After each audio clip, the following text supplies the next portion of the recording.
Hello friends, India's biggest super star నటించిన rebel star Prabhas నటించిన Raja Saab movie యొక్క సెన్సార్ అనేది కంప్లీట్ అయింది భయ్య.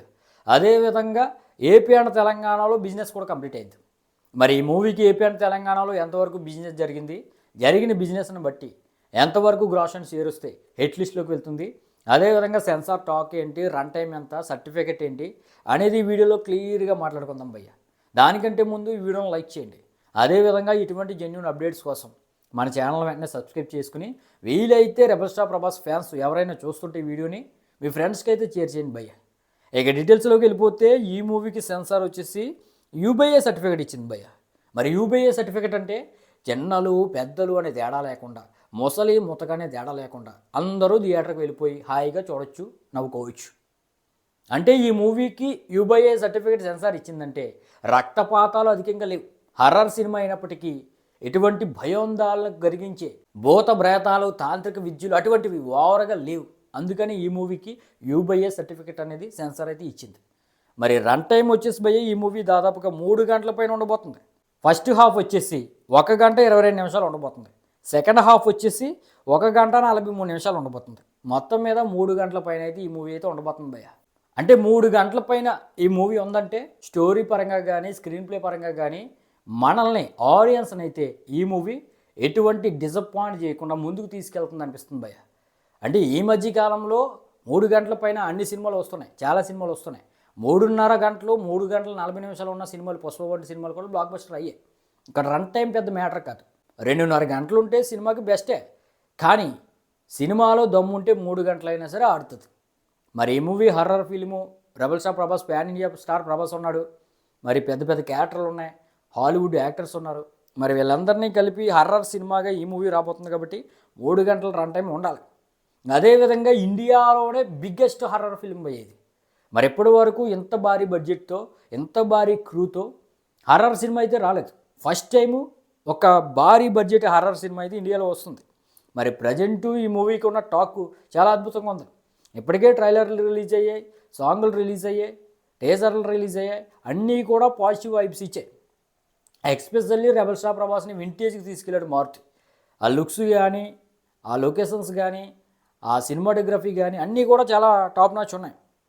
దాంతో ఈ మూవీ హర్రర్ సినిమా అయినప్పటికీ బిజినెస్ అదే విధంగా జరిగింది భయ్య. మరి ఆ విధంగా ఇంపాక్ట్ ఇచ్చింది కాబట్టి ఈ విధంగా బిజినెస్ జరిగింది. దాదాపుగా ఏపీలో 65 కోట్ల వరకు బిజినెస్ జరుపుకుంది. మరి ఆ ఒక హర్రర్ సినిమాకి 65 కోట్లు అంటే బాగా ఎక్కువ. నైజాంలో 62 కోట్ల వరకు బిజినెస్ జరుపుకుంది. అదేవిధంగా సీడెట్లో 25 కోట్ల వరకు బిజినెస్ జరుపుకుంది. ఏ విధంగా 152 కోట్ల వరకు బిజినెస్ అనేది ఈ మూవీ అయితే జరుపుకుంది.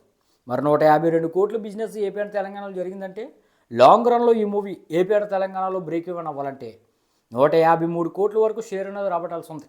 గ్రాస్ వచ్చేసి 290 నుండి 300 కోట్ల వరకు రాబట్టాల్సి ఉంది. మరి 300 కోట్లు అంటే ఒక హర్రర్ సినిమాకి పెద్ద అమౌంటే, పెద్ద నెంబరే.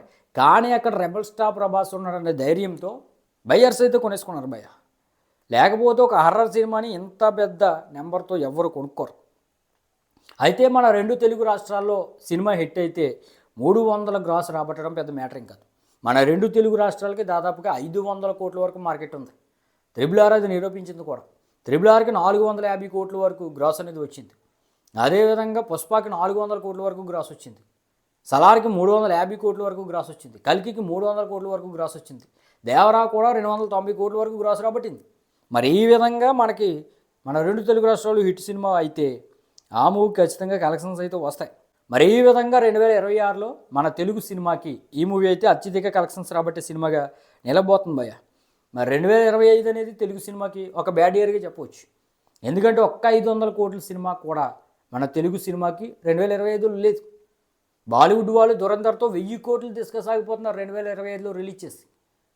కర్ణాటక వాళ్ళు కాంతారా 2తో 800 కోట్ల పైన గ్రాస్ రాబట్టారు. ఇక తమిళ వాళ్ళు కూడా కూలీతో 500 కోట్ల వరకు గ్రాస్ రాబట్టారు. ఇక మలయాళం వాళ్ళు అయితే లోకి అనే సినిమాతో ఇండస్ట్రీ హిట్ కొట్టిస్తారు. మరి ఈ విధంగా అన్ని ఇండస్ట్రీలు 2025లో అద్భుతమైన సినిమాలు, అద్భుతమైన కలెక్షన్స్ రాబట్టాయి. కానీ మన తెలుగు సినిమాకి మాత్రం 500 కోట్ల మార్కు దాటే సినిమా అయితే దింపలేకపోయింది. అయితే 2026 అనేది 500 కాదు 1000 కోట్లు సినిమాలు కూడా రాబోతున్నాయి భయ్య.